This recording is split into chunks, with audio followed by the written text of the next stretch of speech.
Накануне в БКУ имени Мифтахиддина Акмуллы прошло торжественное собрание коллектива, посвященное Дню Республики Башкортостан. И к этому дню было приурочено вручение именных стипендий студентам, магистрантам, аспирантам.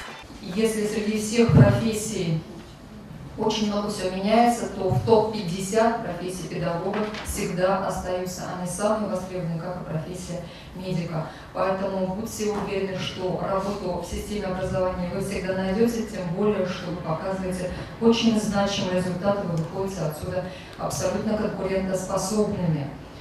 И то, что существует такая стипендия лучшим студентам и аспирантам, я считаю, это тоже значимый вклад в развитие нашей науки. В торжественной церемонии были вручены дипломы стипендиатам президента и правительства Российской Федерации, главы Республики Башкортостан.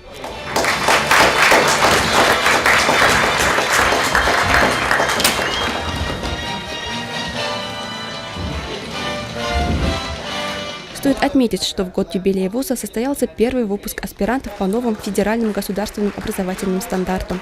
Выпускники аспирантуры успешно сдали государственный экзамен и представили свои научные доклады. Наша республика получила молодые и перспективные кадры, которые могут успешно работать в области исследования и высших учебных заведениях. Для нас это только начало профессионального пути. Уважаемые заведующие кафедрами, профессора, доценты, наши научные руководители, которые терпеливо слушали наши отчеты о научной работе, делали справедливые замечания, направляли на поиск реальных проблем в исследовании.